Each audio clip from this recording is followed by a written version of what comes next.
Saludos mis corazones, bienvenida a Sacándola del Parque. Por aquí, ingeniera Paola Carvajal, conductora del programa Sacándola del Parque. Es un honor estar aquí con ustedes, sintonizando en este nuevo episodio que nos acompaña un panel espectacular, Ana Sofía y José Cabán. Bienvenidos. Gracias, agradecido siempre de la invitación y de la oportunidad de exponer nuestra idea. Siempre honrado de estar aquí. Qué bueno que están aquí con nosotros. En este episodio vamos a hablar de muchos temas de infraestructura de la juventud, pero más que todo nos agradecemos los invitados que están con nosotros desde la juventud. También viene un medio bien importante en Puerto Rico que se está destacando y vamos a estar hablando también del gobierno federal. Esto y mucho más en Sacándola del Parque.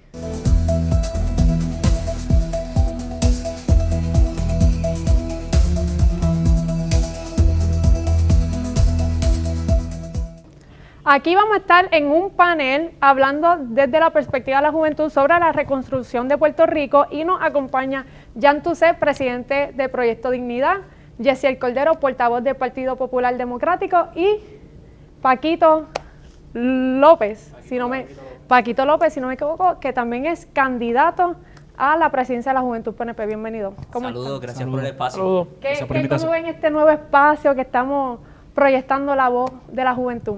Mira, a mí me parece tremendo. El montaje está brutal y, más importante, se nos está dando el espacio a nosotros los jóvenes a traer ideas nuevas y una perspectiva nueva que definitivamente hace falta en Puerto Rico. Vamos a empezar rápido. ¿Qué están trabajando desde la juventud de su partido? ¿Qué es el futuro del servicio público en Puerto Rico? Pues actualmente el Partido No Progresista, ¿verdad?, se está reorganizando ya desde estas alturas. El año que viene empieza el proceso de reorganización ya oficialmente de cara a las elecciones del 2028, así que estamos moviéndonos, buscando jóvenes, reclutando, haciendo el trabajo electoral, haciendo el trabajo de calle para seguir demostrando que el PNP es el partido más fuerte actualmente. En cuestión del Partido Popular, igual que los demás partidos que se están reorganizando, reestructurándose, el Partido Popular hace lo mismo con su juventud. El Partido Popular se encuentra enfocado en cara a las elecciones del 2028 y la juventud también está emocionada para llegar al copo en el 2028. Así que la refundación llega a la juventud. La refundación del partido como tal llega a la juventud. Hay jóvenes que son miembros de la misma Asamblea General del Partido Popular Democrático que formaron parte en la asamblea pasada. Igual he visto y lo reconozco muchas caras de jóvenes en puestos de liderato, no solo en la legislatura, sino en puestos electorales, el comisionado electoral, el secretario general del partido. Son personas jóvenes que están ocupando puestos de liderato dentro de la colectividad del partido. Y cuéntanos, Jan, ¿qué está haciendo la Juventud Digna? Pues mira, hace poco celebramos nuestra asamblea donde, ¿verdad?, se eligió la directiva de la Juventud Digna y nuestro enfoque es preparar y educar jóvenes que conozcan sobre todos los temas, ¿verdad?, y que estén bien educados para que puedan ser los futuros líderes del país. Por eso es que nuestro enfoque en la Juventud Digna primero va a ser en dar talleres, en educar a los jóvenes en todos los temas, para que puedan ser los líderes a futuro. Así que nuestro enfoque primordial va a ser la educación en nuestro partido, en la juventud de nuestros jóvenes. ¿Y ustedes He ven? visto que se han desligado un poco del tema religioso como partido y lo han enfocado más en libertarismo económico, que es tu fuerte también como estudiante de economía, y en todas estas posturas administrativas de lo que es la derecha. Pues mira, realmente no los desligamos porque nunca fue parte del partido, ¿verdad?, impulsar ningún tipo de religión. El partido siempre fue un partido conservador, que cree en los valores de la vida, claro, que está en contra de la ideología woke, ¿verdad?, que se le impongan ideologías anticientíficas y de sexualización a los niños. Y también, eso sí te reconozco, estamos asumiendo posturas, ¿verdad? Ya teníamos las posturas económicas, pero las estamos desarrollando mucho más, ¿verdad? El partido Proyecto de Dignidad, pues, es un partido que va a impulsar la libertad económica, ¿verdad? Estadísticamente, esto se puede ver alrededor del mundo. A medida que un país, sus ciudadanos son más libres para emprender, ¿verdad?, pues son más prósperos y tienen mayor calidad de vida. Así que nosotros vamos a aspirar a impulsar la libertad económica, bajos impuestos para que el puertorriqueño pueda echar para adelante. Eso me parece excelente. Yo creo que eso es algo que todos aquí, ¿verdad?, como parte de este programa, queremos impulsar más y más. Sin embargo, reconocemos que hay obstáculos en el camino, obstáculos mayormente políticos. ¿Cómo ¿verdad? Ustedes tres podrían contestar la pregunta de políticamente cómo van a llevar a cabo estas políticas o esta agenda, particularmente en lo que tiene que ver con la libertad económica. Pues mira, yo pienso que nosotros como partido, ¿verdad? Proyecto de Dignidad, pues tendría que tener más fuerza, ¿verdad? En los diferentes puestos de funcionarios electos. En la composición legislativa, si podemos ganar el Ejecutivo mejor, porque hemos visto cómo los partidos que han gobernado por tantos años en Puerto Rico se rehúsan, ¿verdad?, a hacer recortes para dar reformas contributivas y darle ese alivio contributivo a la gente, y también se han rehusado a eliminar diferentes regulaciones. Vamos a ver si ahora el impuesto al inventario lo eliminan, pero inclusive ya salió la Federación de Alcaldes, ya salió la Asociación de Alcaldes oponiéndose a que se elimine el impuesto al inventario, por ejemplo, que tanto afecta la economía puertorriqueña porque crea escasez, tú sabes. Si tú por el simple hecho de tener productos almacenados te están cobrando impuestos, pues vamos a tener escasez de productos, y por eso es que, por ejemplo, si usted le falla una pieza de su carro, de su auto, hay que mandarla a pedir y no tenemos abasto acá. Y te cuesta más, y tardas más, y te vas a quedar sin transportación. Y es precisamente eso, lo que está mencionando Jan. Por impuestos como el impuesto al inventario. Pues mira, la realidad es que primero que todo, para tener más representación legislativa, tienen que postular más candidatos, porque postulando un candidato para cada uno de las ramas, pues, o sea, tienes uno solamente, postula más candidatos, compite como hace el Partido Popular, que postuló 4, el Partido Nuevo Progresista, que postuló 6 candidatos, y entraron los que entraron, por eso es que hay mayoría.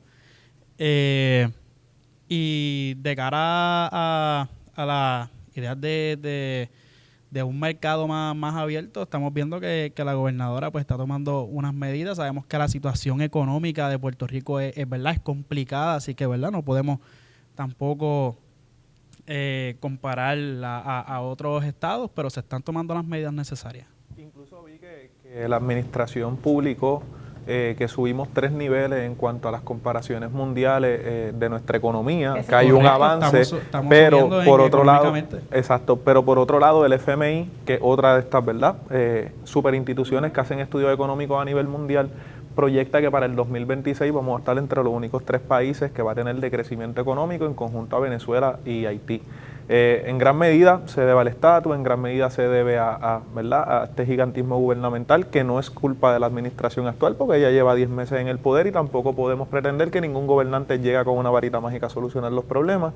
Pero en base a los datos, como bien dice Jan Tusset, el compañero, a mayor libertad económica hay mayor emprendimiento, hay más inversionismo tanto local como extranjero, y se mejora lo que es el desarrollo económico y la calidad de vida. Y Yesenia, ¿qué tú representas el estatus actual de Puerto Rico? Lo que están mencionando, que lo que está afectando a la economía, ¿se debe al estatus actual? Bueno, considero que no es a causa del estatus. En sí, el problema de Puerto Rico es algo administrativo. Como dijo José previamente, el gigantismo es una de las causas mayores que causa burocracia, es más caro el gobierno para correrlo, ¿verdad? Sin contar los impuestos. Si yo tengo algo almacenado en mi negocio, ya cobro un impuesto. Después, si transito las calles, es otro impuesto. Trabajo es un impuesto. Soy comerciante, tengo otro impuesto. Ya te estoy mencionando 4 impuestos. Somos la jurisdicción con más impuestos de toda la nación. Cobran hasta cuando dormimos. Sí, prácticamente por todo, sin contar que la tabla contributiva, vamos a irnos por los comerciantes, es una doble contribución. Empiezas con un 5%, siendo el más bajo. 5%, luego a ese ingreso neto tienes que agregarle un 18.5%. Están matando el comercio en Puerto Rico. Algo que yo no favorezco del impuesto al inventario, que lo mencionó el compañero Tusser previamente, y estoy 100% seguro que envió un mensaje equivocado donde penalizamos al que invierte y al que crea empleo, crea empresa, invierte, toma el riesgo. Pero como, ¿verdad?, viendo la otra cara de la moneda, ahora se va a congelar con mira a que se elimine, y yo entiendo que sería bueno eliminarlo, pero eso tampoco va a conllevar a que bajen los costos y disminuyan dentro de los supermercados. La misma pieza de carro que él dice que se pediría no va a bajar los costos. Pero es que si baja, pues no hizo tanto efecto el impuesto. Bueno, lo que pasa es que ahora mismo... El punto de eliminar el impuesto es para que tengan mayor ingreso exactamente, los comercios. pero ahora mismo ese impuesto se lo pasan al cliente, al que compra, porque obviamente el que compra, el consumidor, es quien sostiene ese negocio y quien trae la ganancia capital a la empresa. No obstante, el eliminar ese impuesto va a recaer sobre la empresa mayor ingreso, pero tampoco va a ser un alivio al bolsillo de los ciudadanos de Puerto Rico. Y ya veo que la línea se está yendo en los impuestos. Ahora, ¿qué soluciones podemos brindar para reducir la carga al empresario? Y ahora que se están levantando los alcaldes que necesitan otras maneras, fuentes de ingresos, o que no eliminen el impuesto alimentario porque están en quiebra o al borde de la quiebra. Pues mira, yo pienso que hay que trabajar el problema de raíz. Hace poco la gobernadora presentó el presupuesto más caro en la historia de Puerto Rico. Y entonces no se puede hacer alivio contributivo definitivamente sin reducir el presupuesto, sin reducir el gasto, porque estamos creando una ilusión de que estamos dando alivios contributivos y por eso es que no vamos a ver alivios contributivos significantes, al menos que reduzcamos el gasto, y eso no se ha visto. Lo que pasa es que el presupuesto inflado por fondos federales, porque acuérdate que el presupuesto consolidado de Puerto Rico es más de un 70% de fondos federales, más de un 80%. Y cabe mencionar que y es el año por que la más Junta de fondos Control Fiscal federales se recibieron para la rehabilitación de infraestructura y un sinnúmero de cosas que... Puerto Rico depende de fondos federales. Bueno, nosotros, claro, El último 100%. informe de la Junta de Supervisión Fiscal demostró que solo 13.1 es lo que recauda Puerto Rico. Lo demás entra en fondo. Y un presupuesto de 33 mil millones de dólares, estamos hablando que entonces dependemos de 20 mil millones de dólares en fondos federales. A mí una persona a la cual considero sumamente inteligente y sabia me dijo, Yesiel, cuando tú estás sin dinero, la solución no es hacer más dinero, es reducir costos. Y eso es lo que tiene que hacer el gobierno, es reducir costos y gastar menos de lo que genera. Entonces, ¿el Partido Popular está dispuesto a hacer eso, a reducir el gobierno? Bueno, ya el Partido Popular y el presidente Pablo José Hernández lo ha dicho, tenemos que gastar menos de lo que generamos. O sea, ya eso es una ruta que se trazó y se está diciendo. Es que eso es algo que nos debe tocar a todos, sin mira a estatus político, sin mira a ningún tipo de partido político, tener una sana administración, que incluso los que optamos por una estadidad para Puerto Rico, con la misma salubridad fiscal que llevemos a cabo en un futuro, poder acercarnos a esa estadidad, pero... ¿Y reducir el gobierno le cae en el Ejecutivo o en el Legislativo? Bueno, a todos tienen jurisdicción para hacerlo. Bueno, lo que pasa es que es lo que hablaba el ingeniero Pesquera previamente, muchas veces la voluntad política. Tú reducir, el gobierno va a reducir los votos a tu favor o va a aumentar los votos en tu contra. Y muchas veces no esta administración, sino cualquiera que se siente en esa silla, muchas veces sopesa la voluntad política de una decisión que vaya a tomar en cuanto me van a votar en contra, no voy a revalidar como gobernador o no revalido como senador si presento esta medida. Y muchas veces esa voluntad política lo que impide el que avancemos. Mira, y para traer un ejemplo a la mesa, este 30 de octubre los policías están convocando, ¿verdad?, para no ir a trabajar, ¿sabes? Así que esto puede ser muy peligroso y es precisamente porque no han querido pagarle la hora extra ni el retiro digno a los policías. La senadora Joan Rodríguez Bebé, por ejemplo, presentó un proyecto de ley para eliminar el barrilito, que es un fondo donde los legisladores por distrito, sin ningún tipo de fiscalización, reparten dinero a diestra y siniestra, que si para un equipo de baloncesto, recibe dinero hasta una logia masónica, la gran logia soberana masónica, que yo no sé por qué recibe fondos públicos. Se usa para comprar pavo en Thanksgiving, microondas, y no pudieron eliminar ese fondo para asignárselo al retiro de los policías. Así que estamos viendo cómo los políticos puertorriqueños le dan prioridad a comprar votos y a financiar municipios quebrados antes que pagarle un retiro digno, por ejemplo, a los policías. Lo que pasa es que muchas veces ese fondo especial que es de la Autoridad de Tierra se utiliza no solo para comprar pavo. Hay personas que a la discreción del legislador, pues según las prioridades que tenga, pero también también se utiliza para sellarle techo a personas que son de escasos recursos y no tienen cómo hacerlo. Porque no tienen nevera. Personas que verdaderamente tienen una necesidad. Yo que corría a una campaña por distrito, vi mucha necesidad en muchas áreas vulnerables donde personas viven aún hoy día en 2025 como tú no te imaginas. O sea, personas que no tienen techo en sus casas, que se mojan dentro, que no tienen un piso digno, y se utiliza muchas veces para ese tipo de cosas. Sí hay casos, que los conozco, que han comprado pago y han comprado cosas que yo considero que, ¿verdad? Y en ese caso, ahí como hice la pregunta anteriormente, ¿le toca a la legislatura o al municipio? En ese caso, el fondo que menciona Jan tuviera que, es mucho más difícil llevarlo a cabo porque, por ejemplo, la gobernadora o el gobernador, por orden administrativa, puede hacer un sinnúmero de cosas, aunque para gran mayoría, como reducir la agencia o lo que sea, necesitaría contar con la Asamblea Legislativa y ambos cuerpos.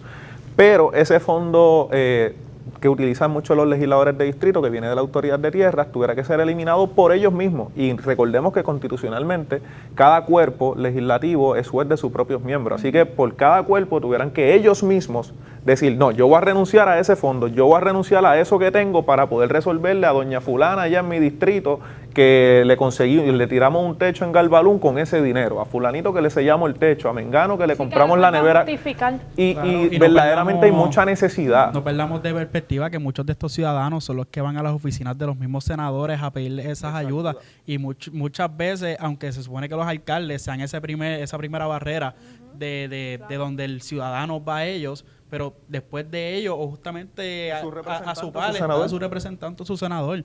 Y algo que estamos, ¿verdad?, todos claros es que hay que buscarle una solución, y se está buscando una solución para un retiro digno a los policías. Pero eliminar el barrilito, pienso que no es la solución, porque se pueden y se están investigando otras. Solucionar? ¿Qué hay otras alternativas de solución? Los mismos legisladores. Tú como legislador que utiliza ese fondo para resolverle a tu gente, al que va a tu oficina con cualquier necesidad, porque recordemos que los representantes y senadores no tienen un presupuesto grande, lo que tienen es un presupuesto de 12, 15 mil dólares para manejar su oficina. Ese fondo es para resolverle a las personas. Tú verdaderamente no vas a renunciar al único dinero que tienes para resolverle a tus constituyentes. Y tuviera que ser por mayoría de votos. Pero hay que tener en mente que dentro de lo que estamos hablando de libertad económica, ser un gobierno más ágil, como está hablando Paquito, hay que tener empatía. Sabemos que 1 millón de puertorriqueños solamente son los que trabajan, el resto depende del gobierno, y la tasa de fertilidad de Puerto Rico estamos hablando de un 0.9%. O sea, la mayoría de nuestra población, lamentablemente, y lo digo pues con pena, no lo digo despectivamente, es de envejeciente. Claro. Que tenemos una comunidad también que está dependiendo del gobierno de Puerto Rico. En Puerto Rico ya tenemos más de 200,000 habitantes que sobrepasan los 65 años, incluso viviendo solos, porque sus hijos, sus nietos han emprendido, se han movido a los estados. Yo entiendo todo esto, y yo sí estoy de acuerdo con que un gobierno pequeño no necesariamente significa un gobierno apático a lo que son las necesidades de la comunidad, pero yo sí pienso que si queremos un gobierno pequeño, o sea, un gobierno más eficiente, pues nosotros, en vez de estar jugando a ser un gobierno paternalista, debemos entonces fortalecer a las comunidades, fortalecer las organizaciones sin fines de lucro, fortalecer las iglesias, para que las mismas comunidades, que son las que saben cuáles son sus propios problemas, puedan defenderse por sí mismas. ¿Por qué? Porque si no, vamos a seguir alimentando el monstruo de seguir sacando del boquete a las personas, lo cual es necesario. O sea, el gobierno también está para eso, pero ese no es el principal trabajo del gobierno. Entonces, ahí es que viene cómo mantenemos el balance entre nosotros pagarle, ¿verdad?, un salario digno o un retiro digno a personas esenciales, profesionales esenciales, como lo son los policías, como lo son los maestros, ¿verdad?, profesionales de la salud, si estamos bien ocupados y estamos invirtiendo todo nuestro dinero en sacar del hoyo a los municipios, por ejemplo. O sea, son muchas cosas que hay que considerar, porque si queremos un gobierno pequeño, pues de verdad debemos ser consistentes con lo que predicamos y las acciones que tomamos para llegar ahí. Yo estoy 100% de acuerdo contigo. En lo único que discrepo es en las corporaciones sin fines de lucro, porque aumentamos el proceso burocrático y entonces hacemos que esa ayuda llegue menos o se tarde más en llegar a las personas necesitadas. ¿Cómo que llegue menos? Pero porque muchas veces estas corporaciones sin fines de lucro son sin fines de lucro, pero se enriquecen en el proceso, y muchas veces hay unas necesidades que hay que atenderlas de inmediato, y quizás un proceso burocrático adicional que le sumamos al que ya trae del gobierno. Gobierno. Se lo suma adicional, porque si el gobierno va a dar unos fondos para resolver X necesidad y ya pasó un súper proceso burocrático para dárselo a la corporación sin fines de lucro, pues ya tiene que hacer reporte, la necesidad que la corporación entienda. Pero lo que tú estás diciendo del paternalismo gubernamental, 100% de acuerdo, y todo lo demás, bueno, las corporaciones sin fines de lucro, en mi opinión, solamente. Ese es su trabajo, y yo, ¿verdad?, entiendo lo que estás trayendo, pero el trabajo de las iglesias, las organizaciones de base de fe, las iglesias son organizaciones sin fines de lucro. Incluso O sea que las universidades, aunque... las universidades, así que vemos que para mí, ¿verdad? Para mí yo tiendo, ¿verdad? A una perspectiva, una ideología de un gobierno más pequeño y de que realmente lo que hay que hacer es fortalecer a las comunidades. O sea, yo digo, yo prefiero, ¿verdad? Si hay un problema en mi pueblo, ok, yo sé lo que hay en mi pueblo, yo sé los recursos que tenemos, yo sé cuáles son las necesidades reales de mi pueblo. La gobernadora no. O sea, estoy hablando de que el gobierno central no necesariamente le importa lo que pase en el pueblo Río Grande, en Morovi. O sea, eso es lo que quiero ir. Ellos son el gobierno, debería de importarle. Todo el mundo sabe que la gobernadora viene de escuela pública, estudia en la Universidad de Puerto Rico, tiene familiares, pero tiene familiares en Villalba, tiene tías en todos lados, tiene primas. Tenemos familia. Por eso, pero es injusto decir que ella no sabe lo que es eso, porque ella sí sabe lo que es eso, porque ella tiene familiares. Diciendo que ella no sepa lo que es eso. Es que, un ejemplo, vamos a tomar educación, por ejemplo, aquí. Educación tiene uno de los presupuestos más grandes, hermano. $5,000 millones anuales. Uno de los presupuestos más grandes, pero al estar centralizado, los recursos no llegan. Porque, tristemente, al estar centralizado, porque ¿qué pasa?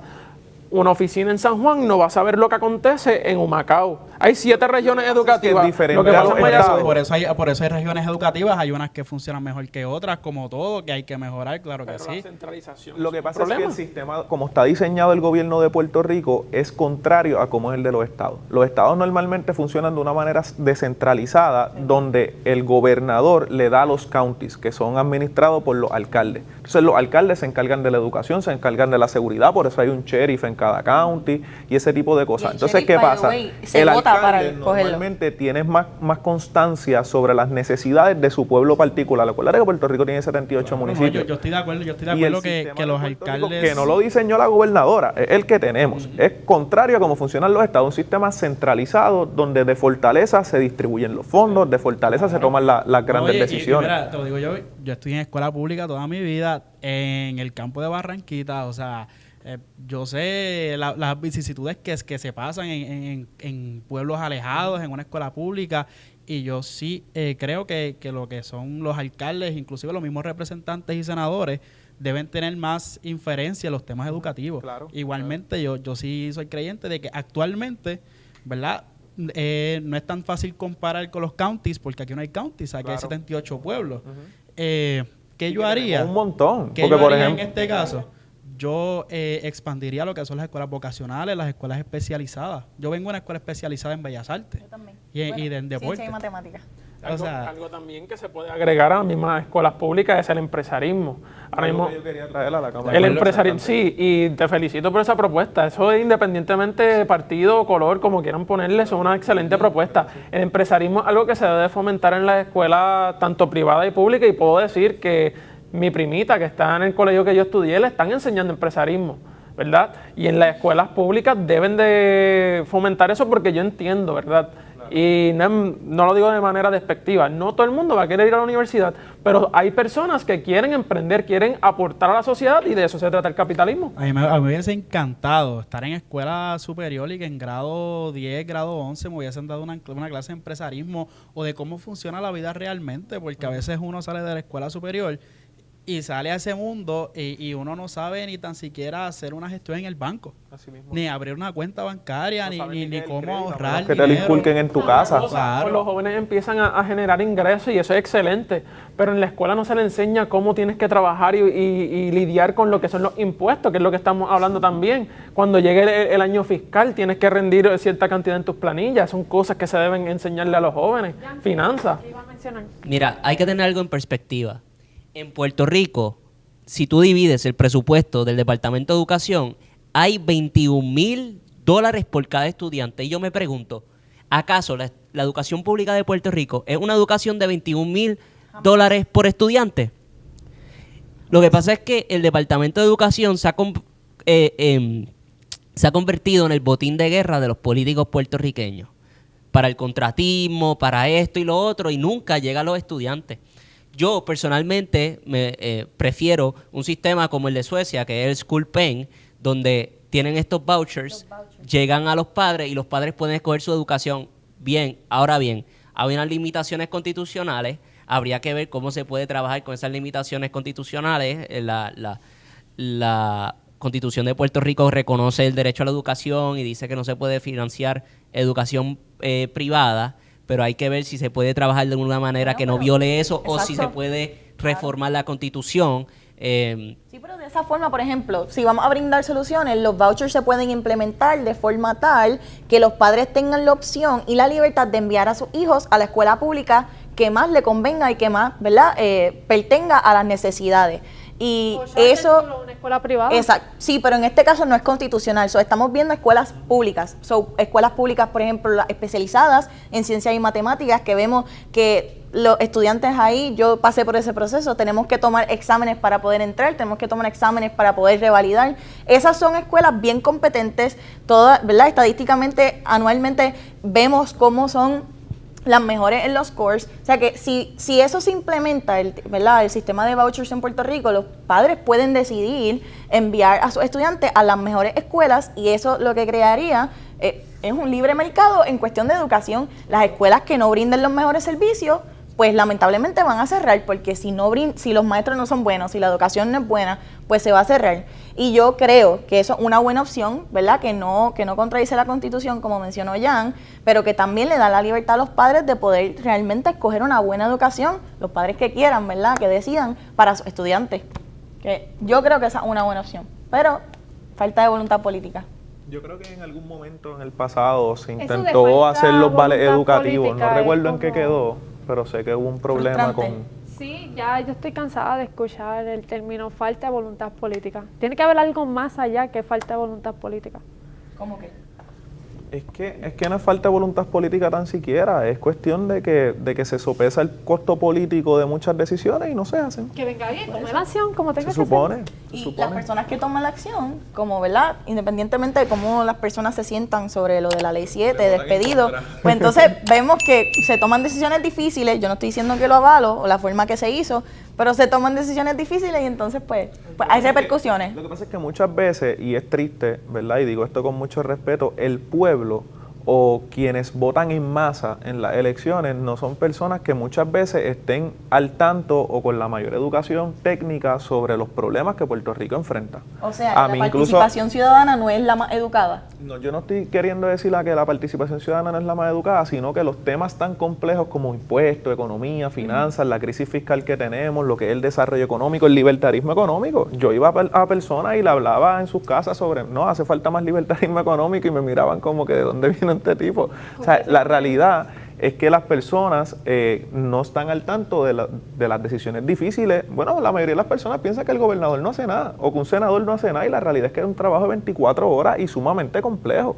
Entonces, pues no están al tanto o no tienen ese conocimiento técnico de que, mano, no, votaron la gente porque es que no había con qué pagarle, o tomaron esta decisión porque, mira, en 20 años vamos a estar en una mejor situación económica. O sea, entonces las personas tienen ese miedo a tomar las decisiones cuando están en esos puestos de liderato a veces. Bueno, un último mensaje para ya cerrando el panel. Pues mira, yo pienso que es vital que jóvenes como nosotros nos eduquemos y nos involucremos en los asuntos políticos, ¿verdad? Porque si no lo hacemos, pues lamentablemente son otras personas los que se van a encargar de tomar decisiones por ti. Así que por eso es que yo he decidido involucrarme, educarme y educar a los demás para aspirar a un Puerto Rico mejor. Bueno, el 40º presidente Ronald Reagan lo dijo, ¿verdad? La solución de nuestros problemas no es el gobierno es el problema.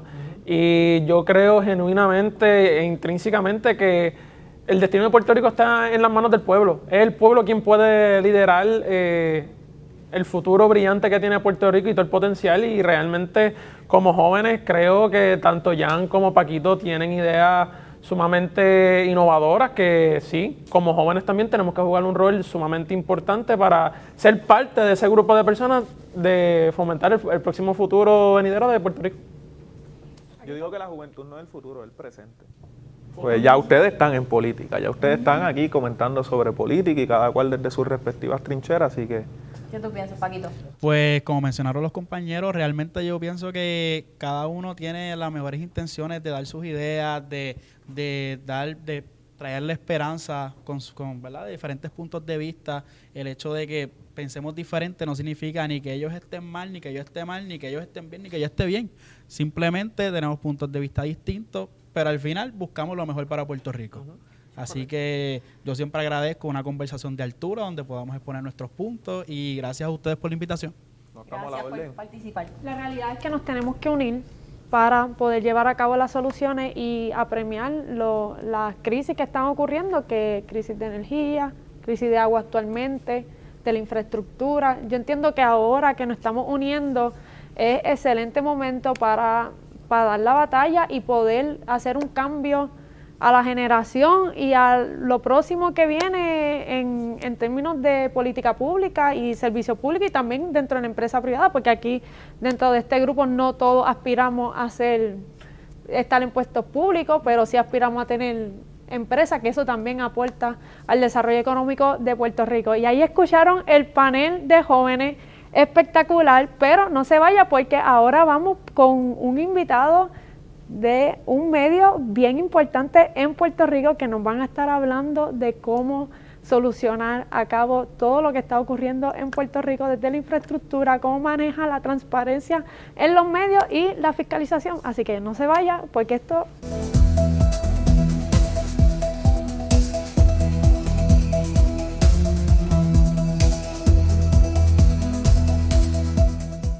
Bueno, regresamos en Sacándola del Parque y tenemos un súper invitado representando un medio que está teniendo un auge increíble, el licenciado Alexis Quiñones. Bienvenida.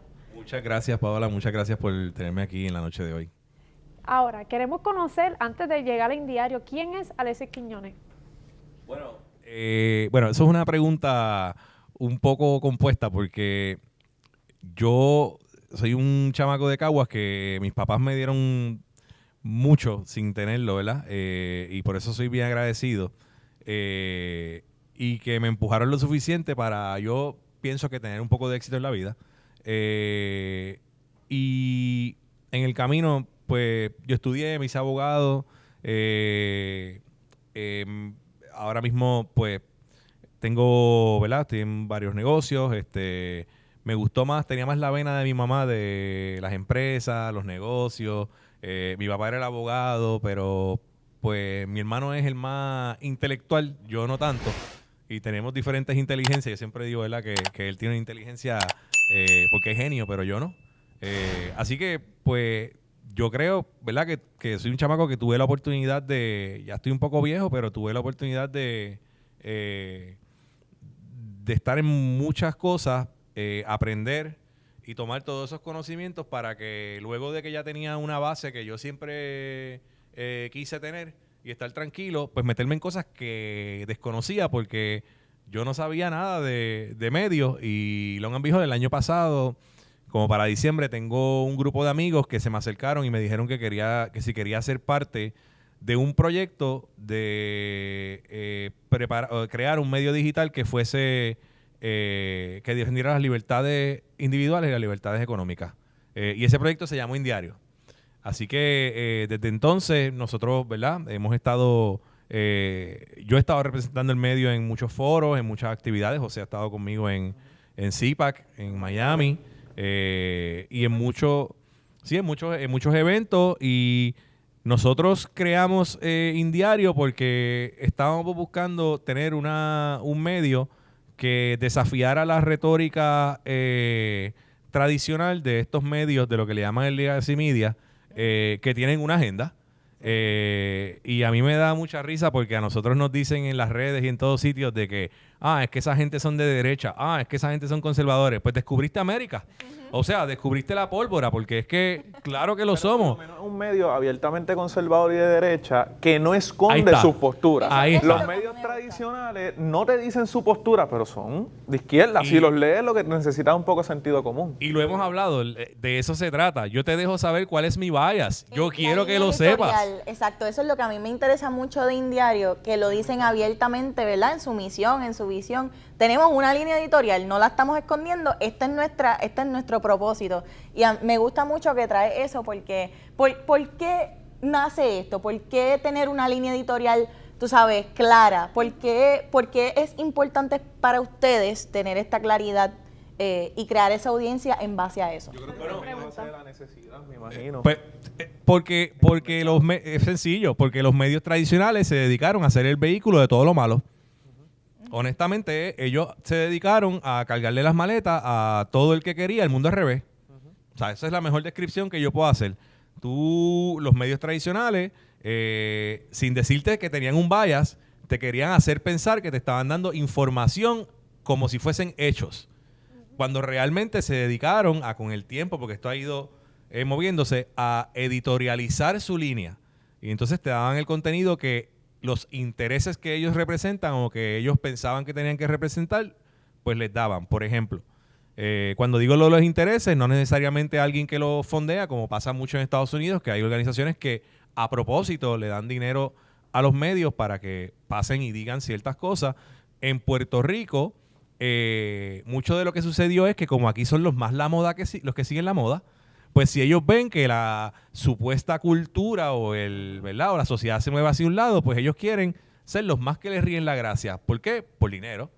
Porque ellos creen que riendo de la gracia a la gente y diciéndole a la gente, sí, esas loqueras que tú estás diciendo están muy bien, o eso que tú estás haciendo está muy bien, pues se creen que con eso iban a ganar una audiencia. Y lo hicieron. Tú pones el televisor y aquí lo que quedan son ya 2 canales técnicamente. Y entre esos 2, pues ellos, ¿verdad? Ponen el contenido que quieran, pero hay periodistas que hacen las cosas de otra manera y pues siempre están editorializando. Pues sí, nosotros editorializamos porque es la línea mía. Y detrás de mí hay un grupo de personas que tenían hambre y que querían consumir un contenido que los haga pensar. Claro. Que más allá de las cosas que te quieren inculcar, a la fuerza hasta cierto punto, ¿verdad? Y yo digo a la fuerza porque te dirán, pero es que tú consumes el contenido del canal X si quieres o no. No, porque tú no le estás diciendo a la gente cuáles son tus intenciones. Y yo te estoy diciendo cuál es el mío. So, tú lo consumes si tú quieres. Si no, dale, no lo veas más, no me sigas más, ¿verdad? No lo busques y se acabó. Se nota el vacío que había en la participación de mercado que ha tenido Indiario como medio digital conservador. En un año o menos, en un año o poco más de un año, el crecimiento que han tenido como plataforma, 100%. La exposición que han tenido en actividades, incluso no solo a nivel local, sino a nivel nacional. Y es brutal. Y eso tiene que ver, y tú lo viviste, aquí lo que se está librando en el mundo realmente es una batalla cultural. Entonces, esa batalla cultural en Puerto Rico no se nota mucho, pero cuando tú viajas a Sudamérica, o cuando tú viajas a otros países de Europa, o cuando estás ¿verdad? Vas a los estados, ¿verdad? A Estados Unidos continental. En los estados continental tú te das cuenta de que realmente es una batalla cultural porque hay gente que ha decidido hacerlo así. Los demócratas, los liberales han decidido que lo que quieren es librar una batalla cultural. Entonces, ya no se trata de cuán bien tú lo estés haciendo, que siempre, ¿verdad? La derecha es de resultados. Ya a ellos no les importan los resultados, a ellos lo que les importan es tratar de mover la sociedad y su estilo. Porque, ¿verdad? Yo estaba hablando en Colombia el otro día ante un foro de jóvenes políticos y una de las cosas que le estaba diciendo es, y explicándole con el ejemplo de Bad Bunny, que el problema que tenemos es que los medios fueron el vehículo para cargar ese mensaje. Y lo que pasa es que en el pasado, para los años 60, las instituciones, la gente de izquierda, o lo que le llaman la izquierda, los progres, veían al gobierno como algo malo, veían las instituciones como algo malo. Su estrategia fue insertarse en las instituciones para ellos tomar el poder y entonces poder después hacer lo que le diera la gana. Eso fue lo que pasó. Por eso es que tú los ves que hoy en día ellos no quieren que quiten agencias, ellos no quieren que recorten. Están en los medios. Correcto. Y se metieron en los medios. Entonces hicieron, ¿verdad? Esa fue su estrategia y lo lograron. ¿Qué pasa? Viene, y yo creo que Trump marca mucho de esa retórica. ¿Por qué? Porque Trump es el primero que, y también lo hizo Milei, pero Trump es el que comienza con la campaña del 2016 a empezar a ir a algo alterno, a medios alternos. Él se dio cuenta de que él decía, si tú le quieres hablar a la gente tiene que hablarle a la gente. No un fulano que muy cómodo allí, ganándose un sueldo de 300,000 pesos, a veces de millones de dólares en un canal, y como dicen por ahí, sobao por todas las organizaciones wokistas y demás. Tú tienes que hablarle a la gente y él quiere que hablar, y él construyó un army. Él construyó un ejército de personas que están llevando el mensaje. El resultado es que, como tú dices, hay mucho espacio para eso. Él abrió sus conferencias de prensa para que vayan podcasteros, otros tipos de medios. Correcto. Ahora no se llama el press room, ahora es el media room. Correcto. Y eso hasta cierto punto lo han limpiado y, ¿verdad? Él tiene su particular estilo que yo estoy de acuerdo con él, que es que él se las canta en la cara. A ellos no les gusta, pero eso es lo que es. Pero sí, nosotros vimos esa oportunidad y teníamos la vocación de comenzar a dar, ¿verdad? A tratar de balancear la cosa. A nosotros nos va muy bien en Puerto Rico, pero yo siempre digo que en Estados Unidos nosotros hemos ido hasta Casa Blanca a hacer anuncios que nos invitaron, ¿verdad? Como una de las voces latinas. Así que volvemos. Nosotros hemos tenido mucho arraigo, nos ha ido bien. Yo creo que es un excelente proyecto y, ¿verdad? Ahí es donde estamos ahora. Y más allá del diario, en tu point of view como experto en finanzas, como abogado, como empresario, ¿cuáles son los principales problemas de Puerto Rico, más allá de la infraestructura, los problemas energéticos? ¿Cuál es tu top 3 de problemas que estamos enfrentando en Puerto Rico como sociedad y como pueblo? Bueno, yo no me gusta que me digan experto porque ahí entramos en los expertólogos que no saben nada. Yo creo que las cosas son sentido común. Entonces, si tú utilizas tu lógica y la dejas correr sin ninguna gringola, nada que te detenga, que tú tengas realmente la capacidad de pensar en las cosas de una manera profunda, o sea, que tú sientas que tus jugos cerebrales están corriendo, yo creo que las cosas se desenvuelven fácil. En Puerto Rico, pues mira, ustedes están hablando de algo ahorita que es un problema, que es que Puerto Rico es la jurisdicción con más taxes en los Estados Unidos, como mínimo en los Estados Unidos. ¿Qué afecta a eso? La competitividad. Entonces, tú háblame de estatus, pero no somos competitivos ni como Estado, ni mucho menos lo seríamos independientes. Y el estatus actual nos restringe, ¿no? Entonces, en muchas áreas. Yo creo que Puerto Rico tiene un reto de, si aspira a la estadidad, tiene que trabajar con la cuestión de los taxes. Y eso va de la mano de tú tener lo que es lógico. Vamos, cuando usted en su casa tiene un issue o tiene un problema de dinero, ¿verdad? Tiene un problema de que los chavos no le dan para cubrir, ¿verdad? Porque la razón que sea, tuvo una merma en su ingreso. Lo que usted hace, usted no busca dónde tener más ingresos. Usted primero reduce gastos. Esa es la primera. Y eso es lógica. Eso se lo enseñaron en la contabilidad, en las clases de finanzas, en todo. Eso lo sabe hasta Chu el limpiabota. Vamos. Hasta Chu el limpiabota, cuando le pasa algo, dice, ok, pues hay que cortar gastos. Sin saberlo, sin darse cuenta, porque no está contaminado, porque no es un experto. Entonces, vamos. Pero es la verdad. Es lógica, míralo, búscalo. Entonces, naturaleza humana. Claro, debería hacerlo, pero muchas veces no lo es. La gente empieza a decir, no, que necesito 3 trabajos más. Mire, corte primero y después nos preocupamos por las otras cosas. En Puerto Rico,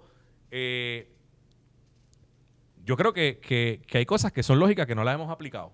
Para mí, el issue de los taxes es uno bien grande, al punto de que con este issue de lo que estaban hablando ahora del proyecto para el impuesto al inventario, pues claro que yo quiero que quiten el impuesto al inventario, pero yo también llevo años diciéndole a la gente algo. Si usted, por ejemplo, quita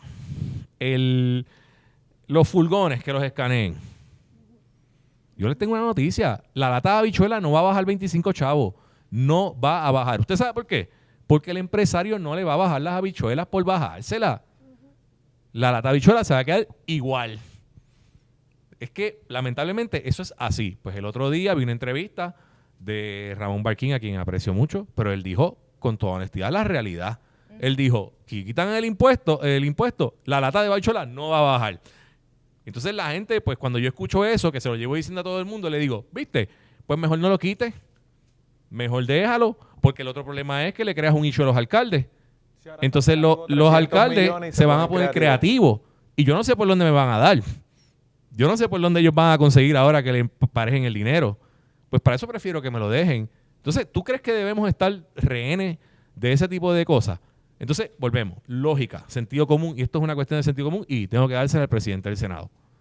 Él dijo, hay que invertir en hacer el CRIM más eficiente, porque muy bonito tú, que tienes un municipio, pero si tú no puedes cobrar porque no saben dónde están las casas, porque no saben cuál es el valor real de las propiedades y eres ineficiente, pues entonces como eso me debe afectar a mí, tras que me estás poniendo el tax más malo que existe para mí es el CRIM. Sí, el de la propiedad, porque tras que ya tú ganaste dinero, te quitaron el 30 y tanto %, y además de eso, cuando compras una propiedad con tu dinerito, también le tienes que pagar. Eso es ridículo. ¿Y cómo se podría hacer más eficiente esa agencia? Pues mira, yo creo, tecnología. ¿Para qué rayos hoy en día tenemos el AI? O sea, hablamos tanto de AI y hacemos un montón de cosas y lamentablemente no hemos metido una cosa de AI en una agencia, yo creo. Entonces, volvemos. Ni eso. Sistema, invierte en eso. Y el crimen es algo, yo que tengo experiencia en el mundo contributivo, nunca se ha auditado, en lo que yo tengo uso de razón o yo he trabajado en firmas de contabilidad, nunca he visto una auditoría del crimen. Pero que no es solamente en un programa, exacto, no es que solamente, no se audita el crimen. No, y no es solamente imponer un impuesto, o sea, valga la redundancia, sino que se pueda auditar, como decía Jesús Santa, el ex representante en uno de los pasados programas. Pues eso es un problema. ¿A ti no te parece lógico que hay que hacer esa agencia más eficiente? Claro. Pues, se cae de la mata. Vamos a ver cómo lo hacemos para que ellos puedan cobrar el dinero que se supone que les toque, porque si lo estuviesen recogiendo no tuviesen quizás ese problema. Entonces, volvemos. Para mí son cuestiones de lógica. Tú me hablabas de energía. Las pasadas administraciones ¿verdad? de demócratas en los Estados Unidos nos espetaron por ayudar a ciertas personas la energía solar. La energía solar no sirve para las aplicaciones que nosotros quizás las necesitamos en la isla. Sirve para tú ponerlo en tu casa. Para eso es lo más que yo pienso que sirve. Y eso te resuelve. Pero tú me dices a mí que vas a hacer fincas de solar, que vas a coger acres, cuerdas de terreno, las vas a inhabilitar, que aquí no hay donde sembrar, pero tú las vas a inhabilitar para poner unos paneles que producen una energía que no es constante, o sea, que nunca puede ser energía base. Eso fue un gran error, ¿verdad? Pues la energía en Puerto Rico, ¿por qué no nos movimos a otro tipo de energía? Que ahora, bueno, si tú me preguntas a mí, no muy controversial, con una planta nuclear corríamos el país y nos sobraba energía. ¿Pero estamos preparados para eso? Vender eso también a América Latina. Pues claro, pero te van a venir con... Y solucionar el problema por 50, 70, 80 años. Chicos, pero te van a venir con el miedo. Hace tiempo era para que quizás el gobierno hubiese dicho, mira, pues que la planta es bien pequeña. Hoy en día esas tecnologías son otra cosa. Entonces, ¿qué pasa? Pues que yo haría si yo fuese el gobierno. Yo si fuese el gobierno le diría, mira, todos esos fondos que enviaban para acá y eso, ¿por qué tú no me envías para hacer una planta nuclear y ya resolvemos el problema? No, claro, nadie la va a querer al lado de la casa. Porque después, por los mitos. Pero que lo podemos, eso, mira, esa es de las tecnologías más seguras. Mírate en Europa. Claro. Pero volvemos. Si tú me preguntas issues particulares, te digo, pero para mí son cosas de sentido común. Y yo creo que aquí en Puerto Rico se ha arreglado un poco, porque aquí había también una cultura que estaba media buquista del mismo gobierno hasta cierto punto y muchas veces, ¿no? Y eso mejoró. O sea, yo he visto la mejoría y... Correcto, entonces por lo menos eso es bueno. Tiene que ver con el péndulo que estabas hablando ahorita, o sea, es también, yo veo que esta llamada batalla cultural es un péndulo, no necesariamente todas las intenciones de los gobernantes o de, ¿verdad?, las personas que ocupan escaños son conservadoras, pero sin duda alguna sí ha habido un cambio cultural y el péndulo está yendo, ¿verdad?, de centro a derecha, así que vemos eso reflejado, pero definitivamente aquí desde el gobierno central se ha distribuido la ideología de izquierda por mucho tiempo, y ahora es que estamos comenzando a desenmascarar todo eso a través de medios como los Indiario. Incluso la juventud que está creciendo dentro de los múltiples partidos, en el Proyecto Dignidad, en el mismo Partido Nuevo Progresista, incluso dentro del Partido Popular, muchos jóvenes de derecha, conservadores, que cuando yo militaba en la juventud, casi todos eran Young Democrats, no había prácticamente jóvenes que se están republicanos. atreviendo a alzar la voz, porque mira, esto es un ejemplo. Claro. Sacándole al parque, los Indiarios, Voces del Cambio, diferentes medios que están independientes. Alexis, cuando se habla de la Junta de Supervisión Fiscal, un nombre que hablan, que escucho, que mencionan, y es la primera vez que lo conozco en persona. Hablan de Alexis Quiñones. Pues mira, si usted tiene la oportunidad de ser miembro de la Junta de Supervisión Fiscal, ¿qué es lo primero que trabajaría? Bueno, para mí sería un honor, pero yo lo que haría es cerrarla. No, pero cerrarla exitosamente. Yo creo que ya lleva mucho tiempo. Aquí lo que queda, yo creo que es un issue, el único issue importante que queda es la quiebra de Prepa. Y el presidente él tiene un objetivo. De hecho, yo pienso que eso no va a pasar porque la idea y la estrategia del presidente es que no haya junta, para que entonces se fuerce a que no se va a mover la quiebra, y al no ser inoperante, pues que quizás la tengan que desestimar la quiebra, y que entonces pues ya tengan que negociar directo con los acreedores para que de una vez se resuelva el problema que hay entre el gobierno y los acreedores de Prepa, que son los últimos que quedan. Pero yo les voy a decir algo. La razón por la que el presidente está empujando eso es porque si no se resuelve la quiebra o no se hace un acuerdo con los bonistas de Prepa, no vamos a poder movernos a la próxima etapa de la energía en Puerto Rico. Si eso conlleva que haya que poner un cargo o demás, hay que morder la bala, porque tiempo que pasa es tiempo que perdemos. Y el problema de la energía se tiene que empezar es una cuestión de ayer fue el día, el mejor día fue ayer. Y volvemos. Como decía Tomás Rivera Chat una vez que me dijo de inmediato si es posible antes, pues ese es el tipo de cosas que tienes que hacer, porque el problema es que mientras sigan peleando, y esto también muchos consultores, porque están en la Junta, pues los consultores quieren cobrar, pero ya se acabó. O sea, y por eso le digo, si yo tuviese la oportunidad, yo no creo que eso sea así, pero si yo tuviese la oportunidad de estar, es para cerrarla. Porque se puede cerrar, pero tienes que llegar y decir, ok, aquí se va a llegar a un acuerdo y se acabó.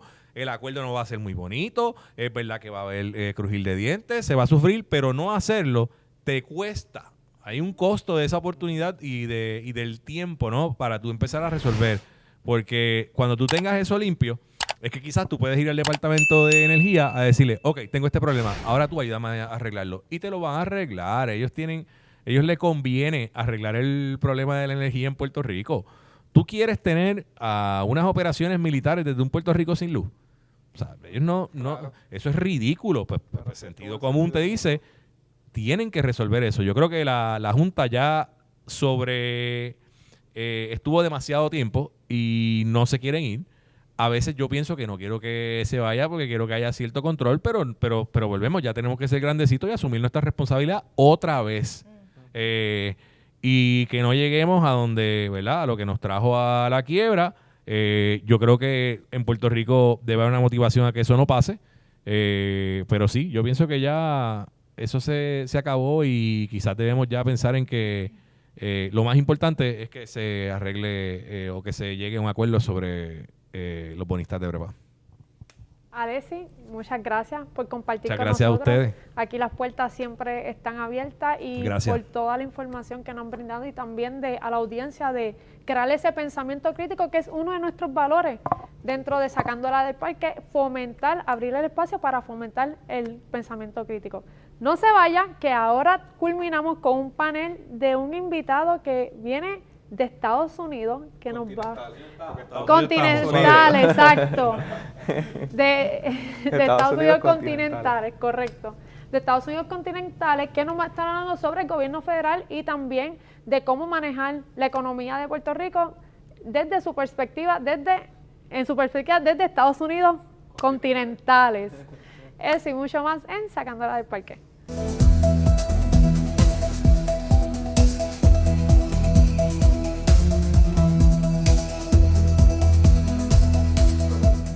Aquí regresando en Sacándola del Parque, tenemos el último panel, pero no menos especial, con un invitado especial, Tony Delgado de Latino Wall Street. Welcome, Tony. Thank you for being here. Gracias. Thank you for the invitation. How you feel? I feel great. I feel like I'm home. Great. I feel the coquille. It makes my soul feel better. Well, you are better called like King of Puerto Rico. How that was born? Well, you know Trump, he wants to be the king of America, so I had to negotiate with him, and he gave me Puerto Rico in exchange. Nice. How did that happen, though? Well, so in the last election cycle, Latinos were very influential in the 2024 election, and let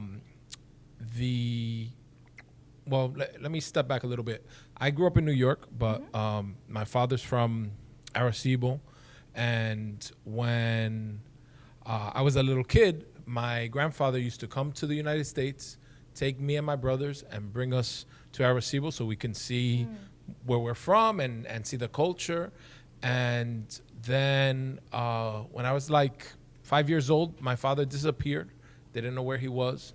And but my grandfather still used to come and take me to the island back and forth. And then when I was just about to turn 13, I was in Puerto Rico, and kind of the summer trip, we would come for like 2 months in the summer. And my older brother started telling me stories about my father that I had never heard before. And then he told me that my father had been sentenced to life in jail, and he was never coming out. And he was caught selling drugs in New York City, and he was picked up by, I guess, the FBI or whoever.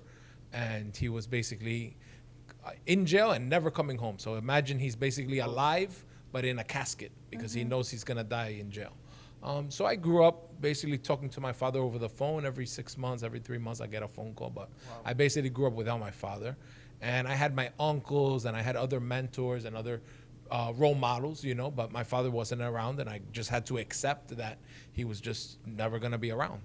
And then during President Trump's first term, if you remember when Kanye West and Kim Kardashian went to the White House, they were not just there to take pictures, they were actually passing a piece of legislation for criminal justice reform called the First Step Act. And what that act allowed was for people like my father, who are nonviolent, just drug charges, who have been rehabilitated, had repaid their debt to society, right? He had already done 33 years behind bars when he was released. It gives them a chance to apply to get a second chance at life, because he could never apply. There was no parole, there was no options. And so the first woman that Kim Kardashian and Kanye West and Donald Trump released was an African-American woman who, something similar, they raided her house. There were drugs in the house. I think maybe the husband was selling drugs, and she also was in trouble.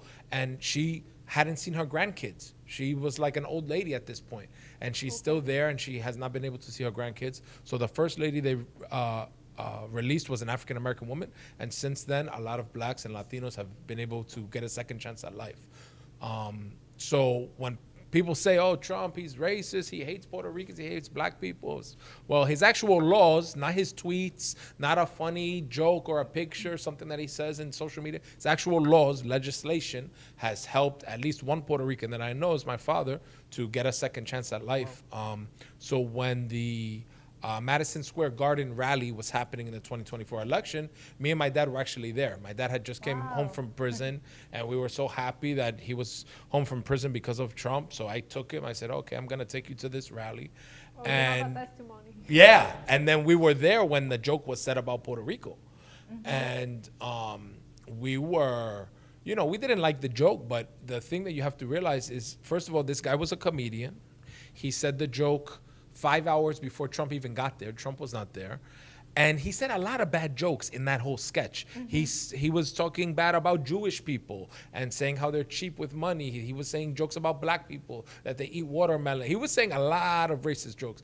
And the jokes that he was saying, the people in the audience, they were groaning. They were like, oh, come on. Like, because at the end of the day, it's all about strategy. You're trying to win an election. So everyone in that audience knew these jokes are going to make the president look bad. Yeah. And so when that happened, long story short, We spoke with the campaign, and I said, well, I know a Puerto Rican that doesn't hate the president, that actually owes his life to the president. So we were able to meet with the president. We took this iconic picture holding the Puerto Rican flag, and then the campaign shared it out on the Team Trump social media with over 5 million people.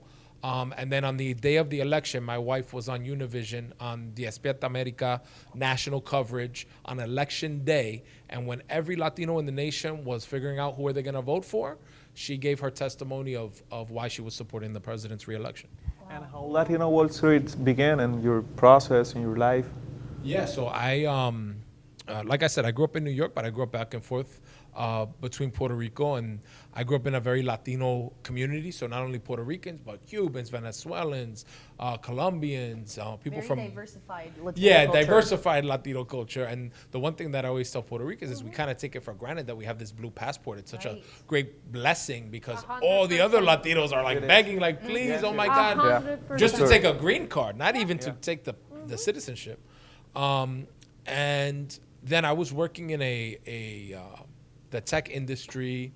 I learned to code. I was winning hackathons. Then I worked for a startup accelerator. We were investing into minority-owned companies in New York. And then after Hurricane Maria, we came to Puerto Rico to do humanitarian work. With the company that you were working for at the moment. I mean, they supported, but it was basically a bunch of entrepreneurs that kind of took it amongst themselves. So I went, and then Hugo Sanchez, a friend of mine, went as well, and a couple of other Puerto Ricans, Crazy Legs from the Rocksteady crew, just all these crazy Puerto Ricans. At first, we were sending donations in New York City to locations. So there were locations where you could send a donation and they would ship it to the island. But then we turned on the TV and the supplies were not getting distributed, and we're like, what's going on? So a bunch of us just kind of got on planes What the media and covered. came. Yeah, the media was covering it and basically saying, hey, these people still don't have power. And then we had friends that live here too that are calling us and saying, yeah, we still don't have power. My family in Arecibo, the landline was still down, so we were not able to contact them. And we came down to do humanitarian work. Latino Wall Street, like founding Latino Wall Street. Yeah, so I came down to do humanitarian work, and then we started hosting seminars here in Puerto Rico, and talking about business and finance, and then that evolved and turned into Latino Wall Street. Wow. And what is Latino Wall Street doing currently, right now? So Latino Wall Street, we're a financial education company. So the joke that I always like to say when I talk to political people is that if a Democrat makes enough money, they'll become a Republican eventually. Right. I mean, any citizen that really realizes the truth about taxes and all of that, they're going to eventually become Republican.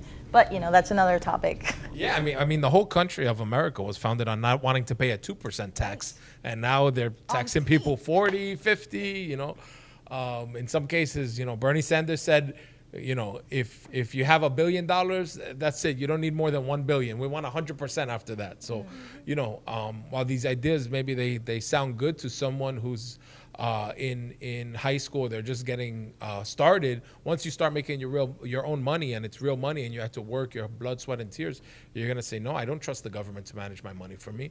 And it's really funny because I used to be a Democrat, and Democrats were quick to criticize the government and talk about all the things that the government's doing wrong. They're incompetent, they're corrupt, they're evil, and then let's give them all of our rights and all of our freedom and all of our money to manage. They're also part of the problem. How was the transition when you transitioned to the Republican Party? I mean, I think for me, 2016 was a turning point. I've always been kind of apolitical, so I always believed that I didn't believe in taking welfare. My mother told me to never take welfare. Don't rely on the government. So I always kind of had kind of a libertarian, sort of an independent mindset. But when I saw the 2016 election where Bernie Sanders kind of had the election stolen from him, it was very clear that they were really pushing Hillary, the establishment. It was very clear that they were lying about Trump. And then watching some of those final debates where you see Trump and Hillary and Trump saying, hey, if I was president, you'd be in jail. I think that was one of the turning points. I was like, oh my God, this guy is such a savage, right? And so I think that was definitely a turning point. But even back then, like I was very apolitical. Like I liked Trump because he seemed like an outsider. He seemed like someone who, you know, he was criticizing George Bush. Right. He was criticizing George Bush for the Iraq War. He was going back against the status quo. But definitely I think COVID for a lot of people was like a big wake-up call that there's something wrong in the government. And how do you view the Puerto Rico economic and situation right now? So, I mean, the economy in Puerto Rico, I think we have a lot of gifts, but I think it's a lot of gifts that sometimes are taken for granted. So like I said earlier, like we all have a blue passport. We have the freedom to get not only travel, but also banking, right? We have access to US-based banking, which means when you set up a routing number with Banco Popular, it is treated like a US bank account, and that makes it easier to do business. So I think Puerto Rico is in a great strategic advantage, and I would like to see, you know, a coalition between Latinos in the United States and Puerto Ricans in the United States and Puerto Ricans on the island, because the fact of the matter is there are more Puerto Ricans in the United States than are on the island. Right. There's 3 million Puerto Ricans on the island. We have about 12 million worldwide, so 9 or 10 million in the United States, depending on who you ask. And I feel like we should have a stronger coalition, similar to the way the Jews have a really strong coalition with Israel, and they're just all the Jews in the United States are supporting their homeland. I feel like the Latinos in the United States and the Puerto Ricans in the United States should be supporting their homeland as Puerto Rico. That's what Latino Wall Street is doing, so making strong the coalition, right? Yeah, so we actually took inspiration from Black Wall Street, which was a movement in Tulsa, Oklahoma, 100 years ago, where African Americans came together to build businesses, build finance, build community. They had their own banks, their own businesses. That story has a tragic ending. It was burnt to the ground over 100 years ago. But that's where we took the inspiration, was Latinos working together to build coalitions and do business together. And what does Latino Wall Street strive to do, and how do you guys want to keep empowering Puerto Ricans here and in the mainland? This will be the last question. Yeah. Sure. Yeah, so Latino Wall Street, our mission is to teach financial literacy. Like I grew up, no one told me how taxes work. No one told me about the stock market. I had one teacher out of all the years that I went to school, even in college, no one talked about the stock market. I had one teacher in 5th grade who was not following the book. He went outside of the curriculum and he started teaching us about the stock market. Wow. But if it wasn't for him, I would have never learned. So our goal is to plant those seeds in more schools around the world. And we need this in Puerto Rico and in the States. Do you see in the school implementing this kind of education?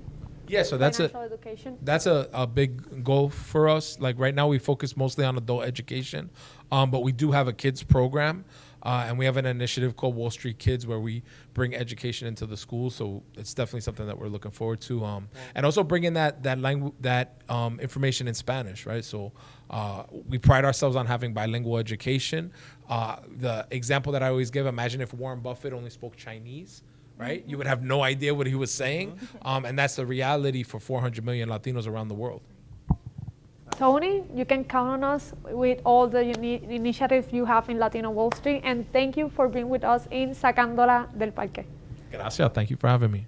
Bueno, sí, exacto. Tuvimos aquí un invitado de honor que nos habló de su trayectoria, de cómo fue nombrado, bendecido por Trump como King of Puerto Rico, y también de su testimonio, cómo llega a Puerto Rico, ve la cultura, cómo ha manejado la situación familiar y el impacto que Trump está haciendo en las diferentes comunidades que rompe con la narrativa que se menciona sobre si es racista, que no le gusta a las comunidades hispanas, y eso demuestra mucho el compromiso que tiene Trump a los diferentes ciudadanos de diferentes perspectivas. Así que muchas gracias por sintonizarnos en Sacándola del Parque. Gracias, Ana, José, por acompañarnos. Queremos destacar que estamos en las facilidades de EDP University y agradecemos inmensamente por brindarnos el espacio para poder seguir Sacándola del Parque. Así que suscríbete a nuestro canal, sigue nuestras redes sociales para que conozcas mucho más sobre lo que hacemos en Sacándola del Parque.